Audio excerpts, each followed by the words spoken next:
한 주 동안 평안하셨어요? 물론 다 평안할 수는 없죠, 우리가. 그렇죠? 여러분 사회생활 하시면서 내가 언제 직장을 때려쳐야 되나 라는 생각을 하면서 하시는 분들도 계시죠.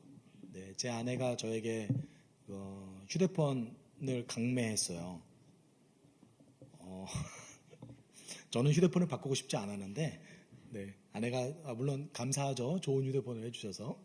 근데 저에게 휴대폰을 강매했어요. 그래서 왜 갑자기 이런 친절을? 네, 알고 보니 내가 빚을 만들지 않으면 직장을 때려칠까봐. 네, 지금 빚을 만드는 중이라고. 네, 이렇게. 네, 그날 굉장히 힘들었나 봐요. 네, 그래서 그 덕에 제가 좋은 휴대폰.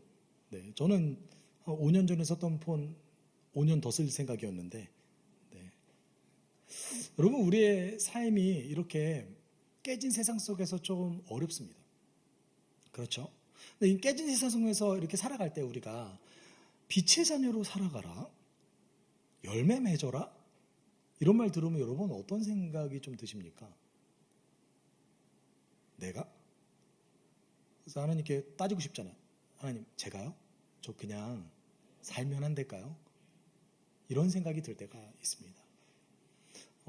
여러분, 오늘 본문은 너희들이 열매 맺지 않은 그리스도인이 아니야, 이런 말하는 게 아닙니다. 너희들이 빛의 자녀로서의 자격을 갖지 않으면, 정말 눈으로 보이는 자격을 드러내지 않으면 너희는 그리스도인이 아니야, 이런 얘기를 하는 게 아닙니다. 네.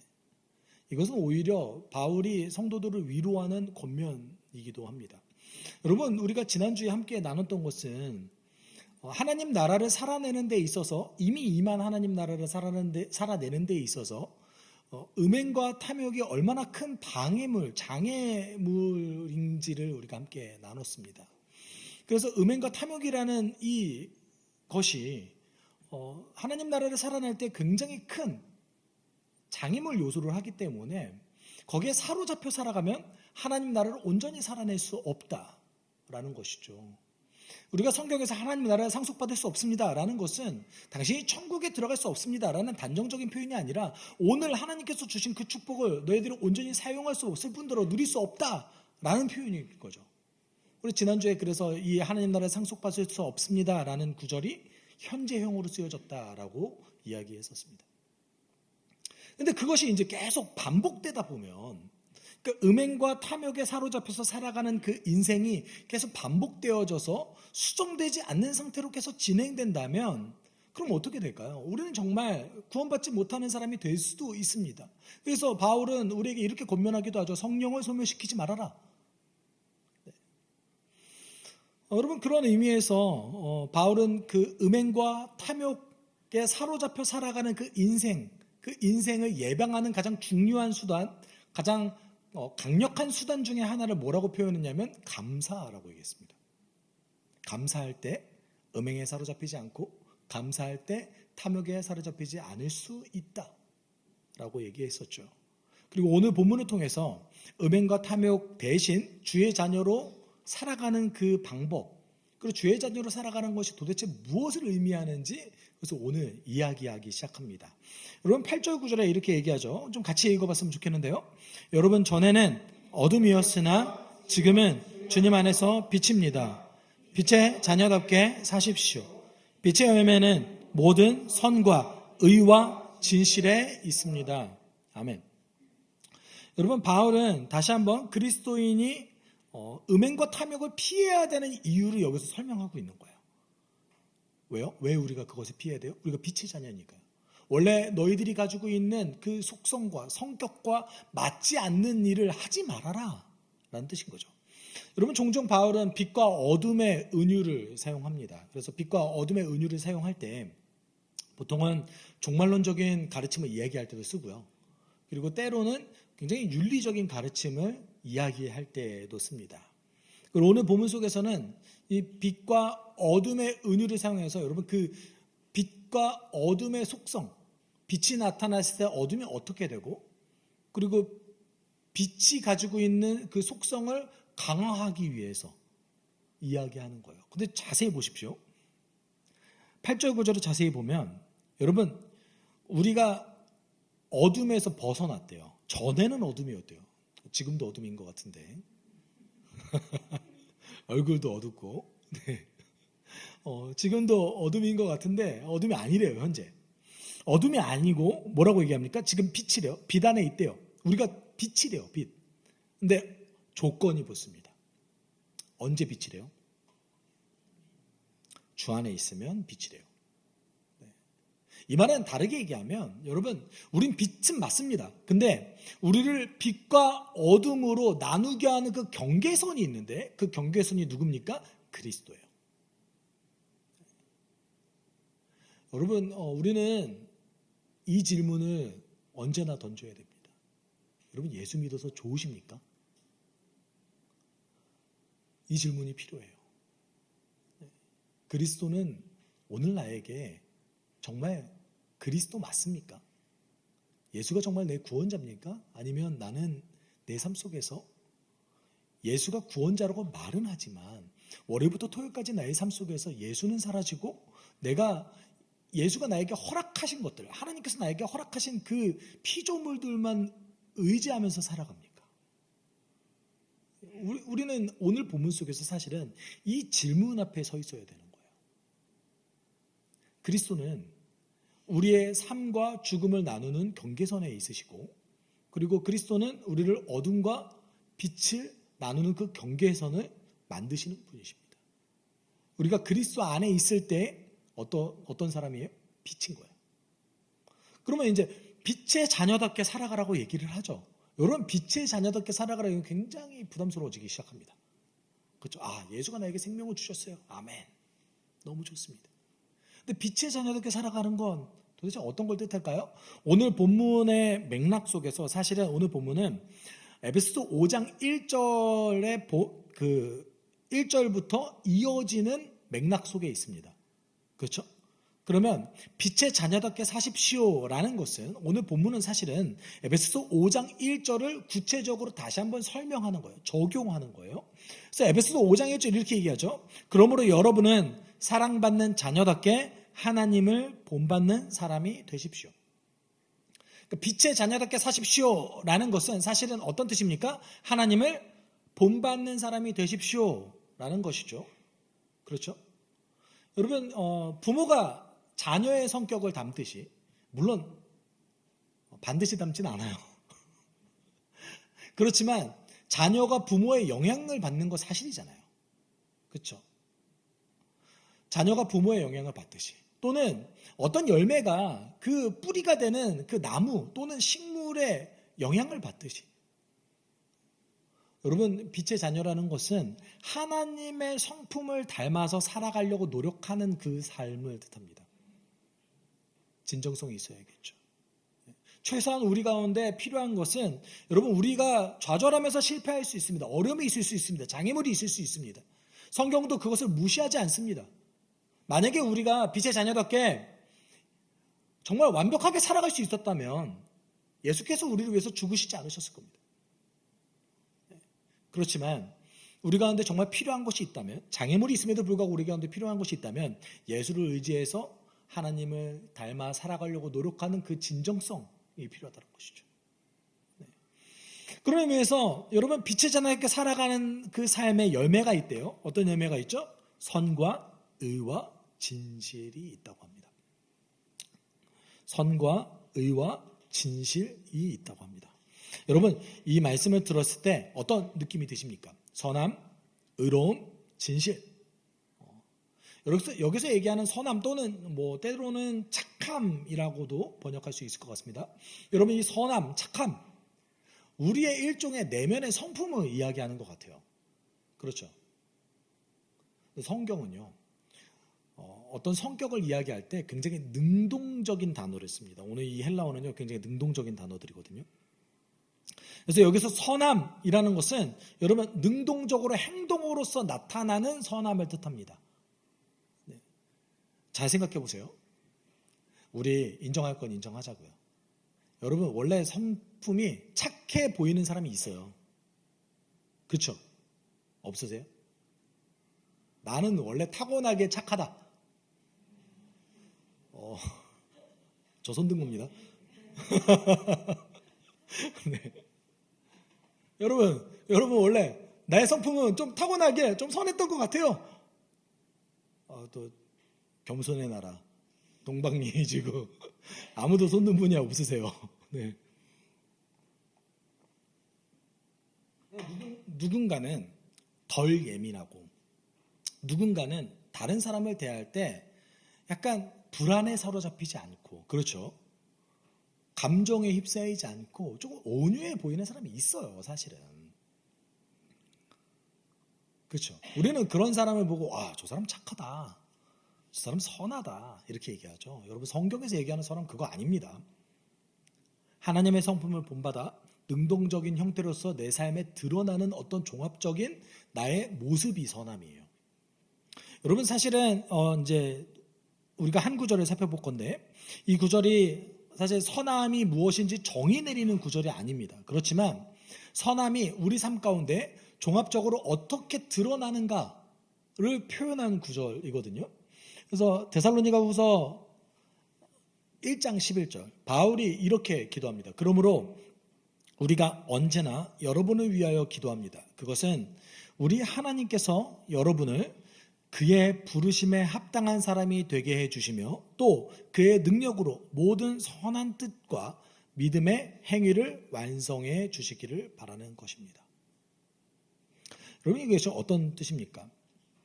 여기서 바울이 기도하는 것이 무엇입니까? 첫 번째, 우리가 회복된 만큼 우리의 선함이, 그리고 우리의 선함과 뭐가 결합되는 거예요? 믿음의 행위가 결합되어서 나타나길 소망하는 거예요. 근데 이 나타날 때 누가 그것을 도움을 주십니까?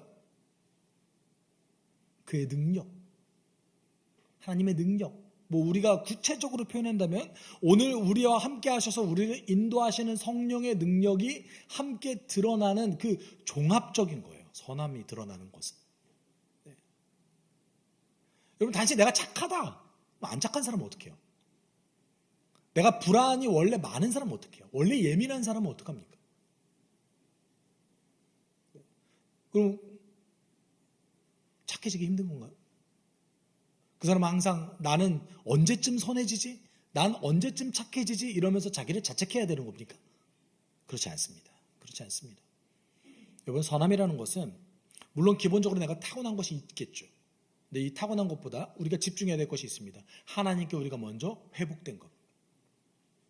네. 하나님으로부터 내가 먼저 회복된 것. 그리고 그 회복된 것을 토대로 드러나는 하나님의 성품을 닮아가면서 드러나는 나의 행동. 나의 행동을 할 때 어떤 것이 필요합니까? 믿음의 결단이 필요하죠. 내 믿음의 결단을 할 때 누가 도와주십니까? 성령께서 도와주시죠. 여러분, 이 모든 것이 다 종합되어서 우리는 선함이라는 것이 드러납니다. 여러분, 신약 성경은 선함을 그렇게 단순하게 쓰지 않습니다. 왜냐하면 우리는 선하지 않거든요. 여러분, 제가 좋아하는 찬양이 있어요. 주께 감사하세 주는 선하시며. 여러분, 이 찬양 아세요? 네. 이 찬양 제가 할 때 너무 좋은 거는 내가 연약하고 악하더라도 주님이 선하시니까 그 선함이 나에게 전가되는 거예요. 여러분, 그 시편의 주제가 한 파트가 선함입니다.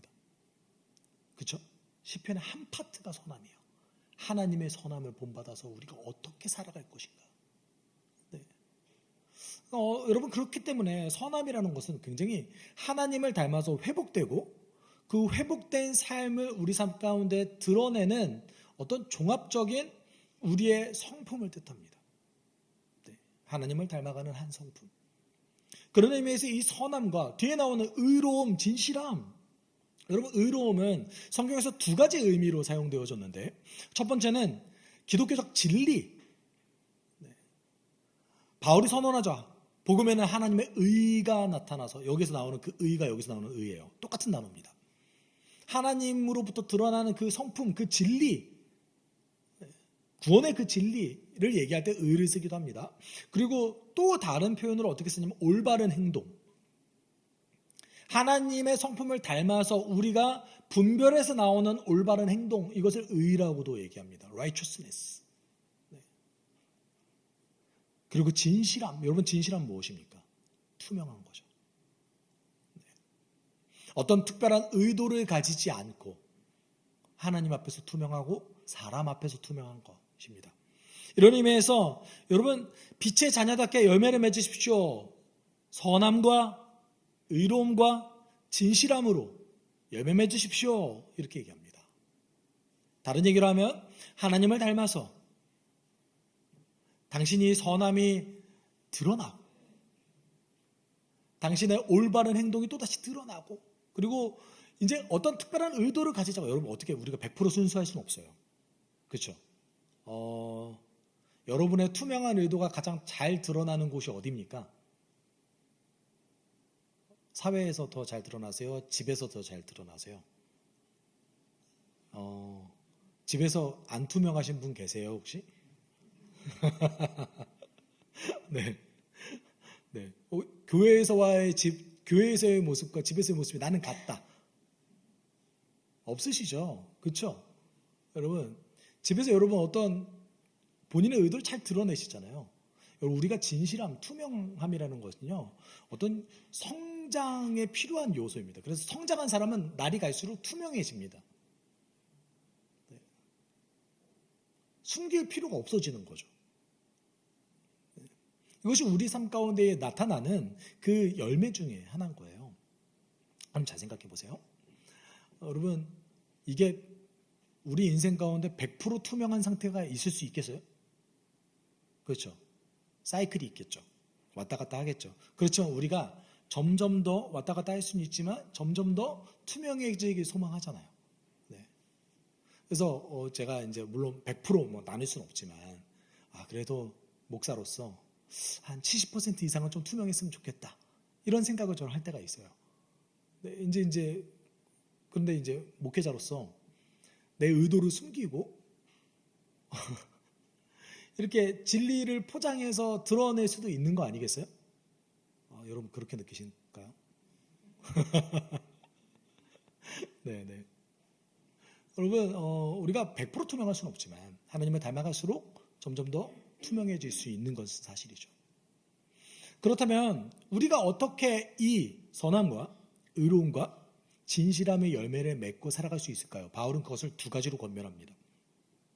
어떻게 열매 맺고 살아갈 것인가? 이것을 두 가지로 권면하는 거죠. 제가 다시 한번 강조합니다. 여러분, 열매는 여러분의 인생이 만들어내는 결과물이 아닙니다. 그렇죠? 열매는 누구예요? 따라봅시다. 나요. 나. 왜요? 여러분의 삶의 결과물과 여러분을 구분할 수 있으세요? 없잖아요. 그리스도께서는 우리 가운데 열매를 거두시는데 누구를 거두셨냐면 나를 거두셨어요.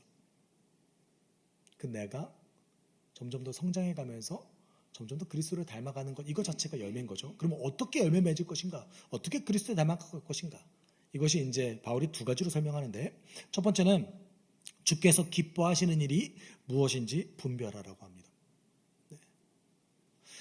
여러분, 10절 같이 읽어볼까요? 같이 읽어봅시다. 주님께서 기뻐하시는 일이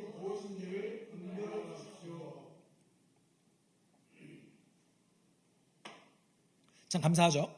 저는 이 구절을 읽었을 때 사실은 물론 이렇게 말할 수도 있잖아요. 주님께서 기뻐하시는 일을 하십시오 라고 얘기할 수도 있잖아요. 그렇죠? 근데 바울이 이렇게 표현했어요. 주님께서 기뻐하시는 일이 무엇인지 찾으십시오, 이런 뜻이거든요. 여러분, 분별하라는 말이 좀 어렵잖아요. 그렇죠? 근데 이것을 좀 더 직역한다면 한 단어로도 번역할 수 있는데, 주님께서 기뻐하시는 일이 무엇인지 찾으십시오 라는 거예요. 근데 여러분, 여기서 분별하다, 이 찾다, 이 분별하다라는 단어가 신약 성경에서 보통 세 가지 용례로 쓰여졌습니다. 첫 번째는 어떤 종교 지도자의 말, 요한일서 4장 1절에서 얘기되는 건데, 종교 지도자의 말이 정말 성령에서 비롯된 건지 아니면 왜곡된 말인지 분별하는 것, 조사하는 것, 판단하는 것, 이것도 성경에서 쓰여졌습니다. 네. 그 두 번째는 이제 종교 지도자의 말 말고 누구를 또 분별해야겠어요. 네. 말만 분별하면 돼요? 누구를 또 분별해야겠어요? 여러분, 그 성경은요, 지도자를 분별하라고 얘기해요. 동시에. 누구죠? 메신저. 지도자, 특별히는 지도자가 되려고 하는 그 후보자들을 잘 조사하고 판단하십시오. 라는 표현을 할 때 분별하다라는 표현을 씁니다. 디모데후서에서. 그리고 또 언제 쓰일까요? 여러분, 각자 신자가 어떤 주어진 상황에서 자신이 무엇을 행해야 하는지를 찾기 위해 어떤 것이요? 각자 가지고 있는 비평적인 판단력을 사용하십시오라고 얘기할 때 이 단어를 사용합니다. 네. 여러분, 분별하다라는 것은 사실은 성령으로부터 계시를 받는 것 뜻하는 거 아닙니다.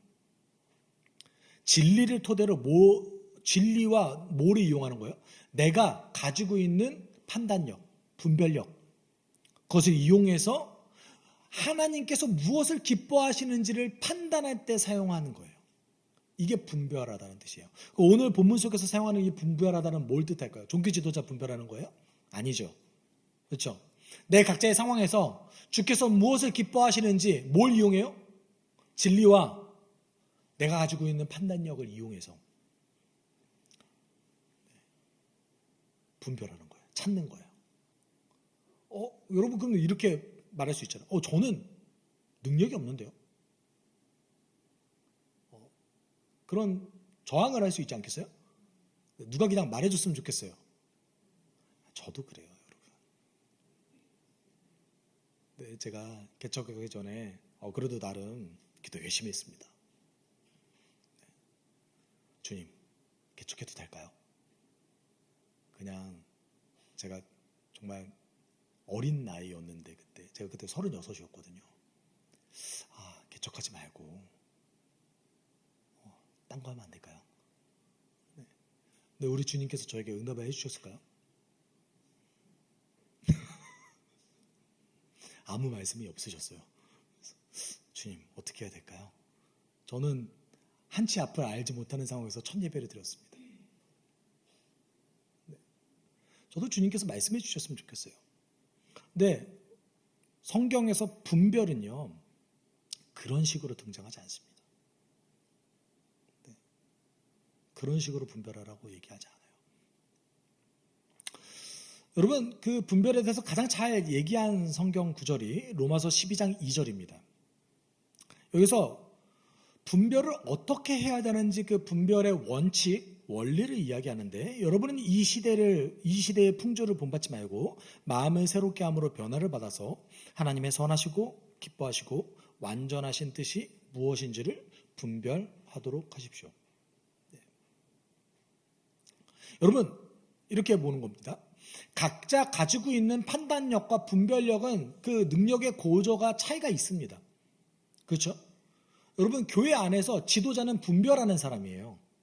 그래서 성경에서는요, 교회 안에서 지도자 한 명 있는 것이 아니라 지도자 그룹이 함께 분별하도록 했습니다. 그렇기 때문에 당연히 교회 안에서는 그 분별력의 고조의 차이가 있죠. 그런데 잘 생각해 보십시오. 그 분별력의 고조의 차이는 있지만 원칙은 동일합니다. 어떻게 분별하는 방법은 동일한 것이죠. 그러면 여러분, 누군가가 더 깊게 분별할 수 있고 더 잘 분별할 수는 있겠지만 어떤 사람은 분별하는 게 굉장히 어려울 수도 있겠죠. 다만 뭐가 동일한 거예요? 방향성만은 동일할 수 있는 거예요. 그래서 바울이 뭐라고 얘기합니까? 이 시대를 본받지 말고 우리의 주어지는 현상에 집중하지 말고 라는 뜻이에요. 그냥 세상이 가는 그 길, 그것을 본받으려고 하지 말고 새로운 마음으로 그것을 새롭게 해석하라 라는 뜻이에요. 여러분, 여기서 이 세대의 풍조, 그러니까 뭔가 굉장히 부정적인 어조를 풍기는 것 같은데 사실은 세상의 길이라는 뜻입니다. 직역하면 세상의 길이에요. 세상이 그냥 가라고 했던 그 길을 그대로 따라가지 말고 무엇을 기준으로 삼으래요? 하나님의 선하시고 기뻐하시고 완전하신 뜻이 무엇인지 찾도록 노력해 보십시오. 라고 얘기합니다. 여러분, 바울은 이것을 굉장히 많이 강조했습니다. 그럼 우리에게 그것을 할 수 있는 능력이 있을까요? 있다고 말해요. 로마서 15장 14절에 보면 이렇게 얘기해요. 나의 형제자매 여러분, 나는 여러분 마음에 선함이 가득하고 온갖 지식이 넘쳐서 서로 권면할 능력이 있음을 확신합니다. 당신들은 내가 전한 진리에 천착한다면, 물론 전제가 붙어요. 어떤 전제가 붙어요? 사도의 가르침에 천착한다면, 예수의 가르침에 천착한다면 당신들에게는 마음에 선함이 가득하고 온갖 지식이 넘쳐서 서로 권면할 능력이 있음을, 당신들에게 서로 분별할 수 있는 능력이 있음을 저는 확신합니다. 당신 능력이 있어요. 네. 라고 얘기했어요. 네. 문제는 무엇입니까? 분별하지 않으려고 하는 것이죠. 왜요? 우리 삶 되게 복잡하거든요. 여러분, 우리가 살아가다 보면 이것이 주님께서 기뻐하시는 일인가? 또는 때로는 굉장히 극단성을 띠게 돼요. 아니, 차라리 돈이 없는 게 낫지 않나? 이거 다 하나님께 드려야 되는 거 아닌가? 이런 생각을 할 때도 있습니다. 내가 이렇게 편하게 살아도 괜찮은 건가? 라는 생각을 하다가도 동시에 그래도 주님께서는 내가 풍족하게 살길 원하시지 않을까? 이런 생각 하시죠? 이 양가 감정이 계속 왔다 갔다 하시잖아요. 근데 그 양가 감정을 왔다 갔다 하게 하는 그 감정을 어떻게 얻습니까, 우리가? 어떻게 얻으세요? 비교해서 얻어요, 비교해서. 여러분, 그리스도인으로서 굉장히 신실하게 자신의 모든 것을 드리는 성도의 모습을 보면서 나를 비교합니다. 그리고 죄책감에 사로잡히죠.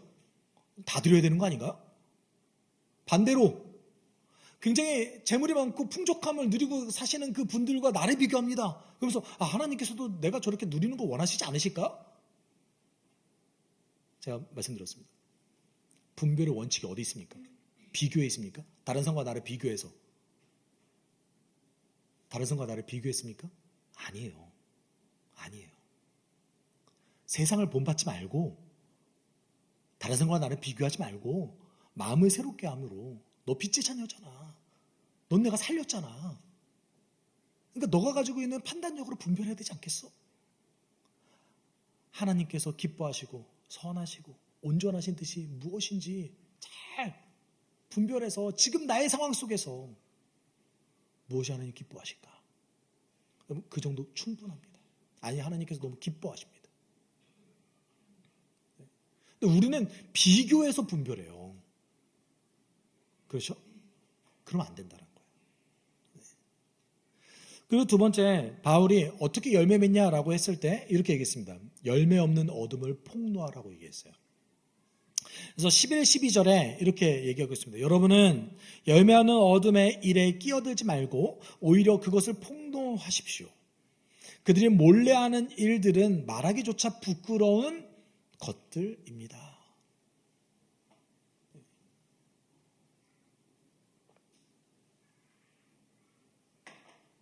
여러분, 여기서 열매 없는 어둠의 일에 끼어들지 말고까지는 잘 이해되시잖아요.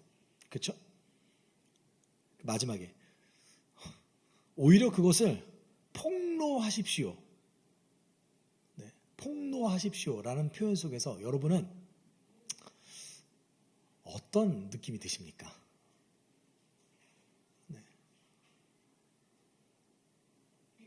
우리가 지금 절에 가가지고 땅 밟게 하고 사단아 물러가라.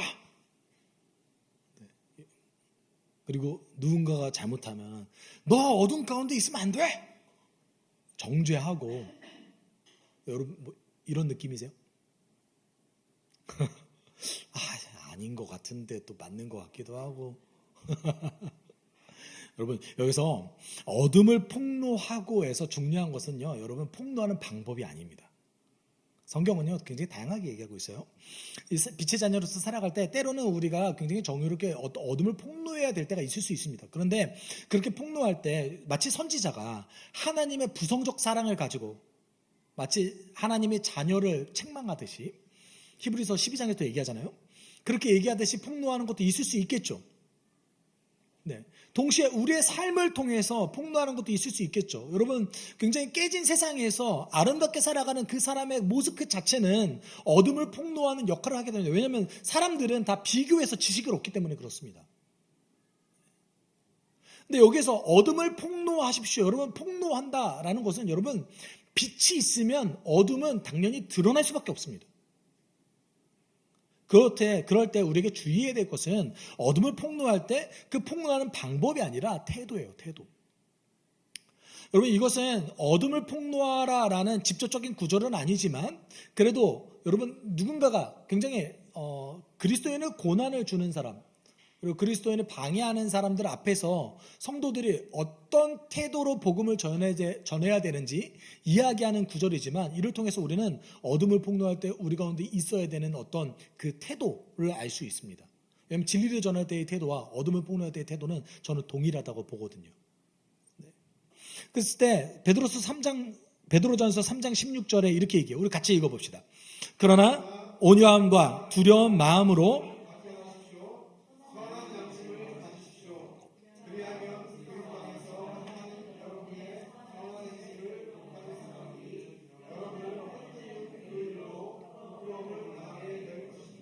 여러분 잘 보십시오. 사도 베드로는요, 먼저 거룩한 행실을 통해서 우리를 공격하고 또는 우리를 억누르는 그 사람들에게 대항하지 말고 그들로 하여금 부끄러움을 느끼게 만들어라. 먼저 이렇게 얘기합니다. 그런데 혹시라도 너 왜 그렇게 살고 있어? 아니 너무 손해보면서 살잖아. 너는 왜 그렇게 다르게 살아? 라고 우리의 소망에 대해서 물어보는 사람이 있다면 그 다음에 오늘 16절 구절이에요. 뭐라고 대답하래요? 온유함과 두려운 마음으로 답변하라고 얘기하고 있습니다. 여기서 그럼 온유함이라는 게 착한 성품? 두려운 마음은 벌벌 떨면서 제가 날 때리지 않을까? 이런 느낌일까? 그런 건 아니에요. 온유함과 두려운 마음은 사실 연결되어 있는 건데요. 나도 과거에 어둠이었다라는 것을 기억하라는 거예요. 어둠을 폭로할 때 나도 과거에 어둠이었고 언제든지 내 안에 그리스도가 사라졌을 때 어둠이 될 수 있었다는 것을 기억하면서 겸손한 마음으로 두렵고 떨린 마음으로 어둠을 폭로하라라고 얘기하고 있는 거죠. 그랬을 때 그 어둠이 부끄러움을 느낄 것이다 라고 얘기합니다. 여러분 세상에 많은 사람들은 열매 없는 그 가치를 추구하면서 결국은 뭔가 계속 갈증을 느끼면서 살아갑니다. 부와 명예가 또는 권력이 내 안에 쾌락이 내 삶을 채워줄 것이라고 생각합니다.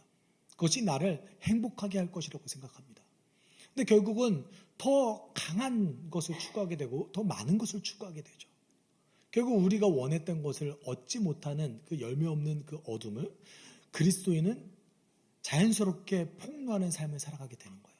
왜냐하면 그리스도가 어떤 자녀니까요? 빛의 자녀니까요. 네. 그러면서 13, 14절에 이렇게 마무리하죠. 좀 같이 읽어볼까요? 빛이 폭로하면 모든 것이 드러나게 됩니다.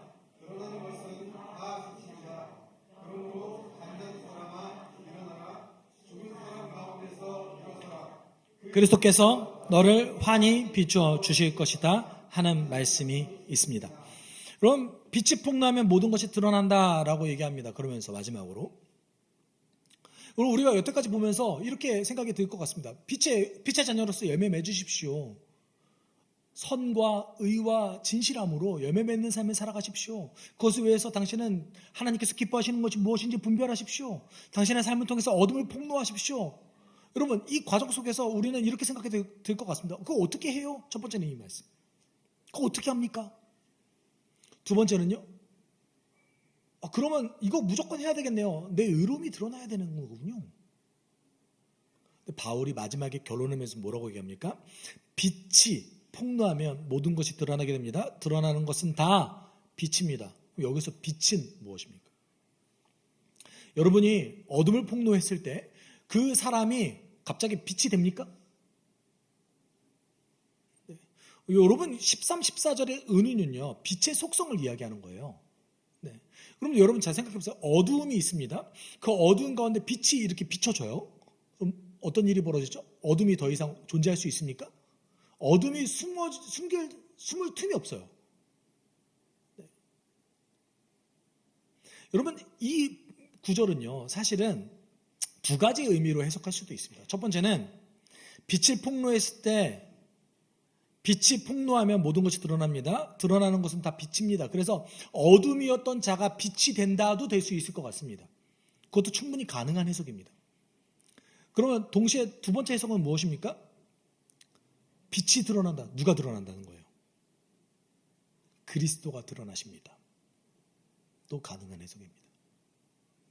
우리가 빛을 폭로하는 인생을 살아가다 보면 내 안에는 그리스도께서 나를 움직이셔서 내가 주께서 기뻐하시는지 무엇인지 분별하면서 살아가고, 내가 성실함으로 진실함으로 살아가다가 내 삶 속에서 어둠을 폭로했을 때 누가 드러난다라는 거예요? 그리스도가 드러난다는 거예요. 네. 여러분 우리는 그거로 충분합니다. 많은 사람들이 여기서 이렇게 얘기합니다. 반드시 열매 맺어야 되지 않겠어? 너를 통해서 믿는 사람이 반드시 생겨야 되지 않겠어? 우리는 그거를 꿈꾸죠. 동시에 우리가 새로운 생명의 씨앗이라는 것도 알고 있죠. 그렇지만 결과가 안 나타날 때도 있잖아요. 근데 우리 예수께서 우리에게 뭐라고 말씀하셨습니까?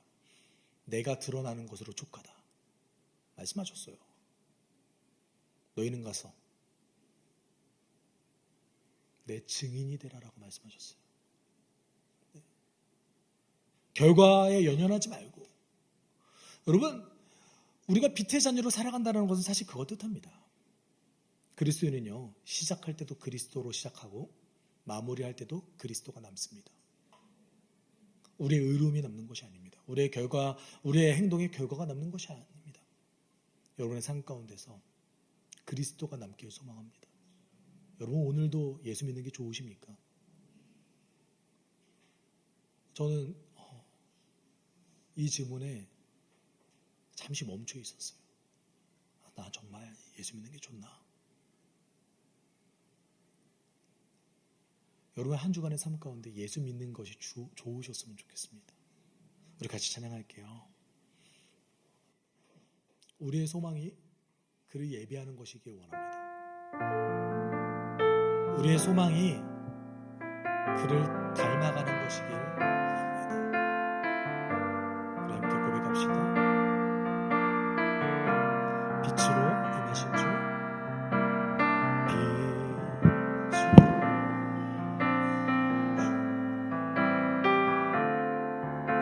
나의 어둠을 비추시네. 내 안에 연약함, 내 안에 연약함 모두 씻어주시고 나를 귀하게 사느시네. 내 삶에 임하신 주, 모든 두려움 덮으시네. 주 나의 모든 것 주님만 의지하리. 눈을 들어 주님만 바라보리. 주님을 예배하는 것, 주님을 기뻐하는 것, 나의 마음과 뜻 다해 주님 더 알기 원하네. 주님을 사랑하는 것, 주님을 갈망하는 것,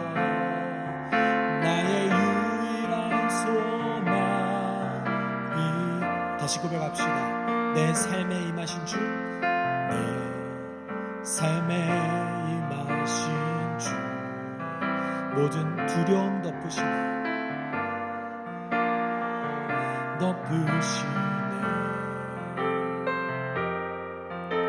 주 나의 모든 것 주님만 의지하리. 눈을 들어 주님만 바라보리.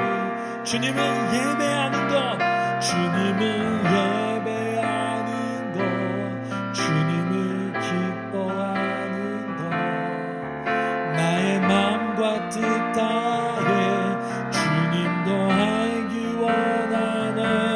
주님을 사랑하는 것, 주님을 갈망하는 것, 나의 유일한 소망이라.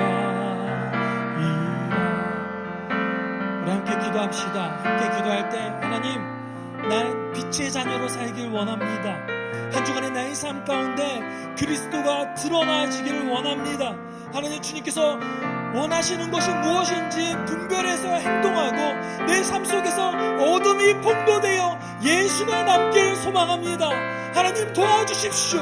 하나님, 함께해 주십시오. 우리가 이렇게 기도하도록 하겠습니다. 사랑 많으신 하나님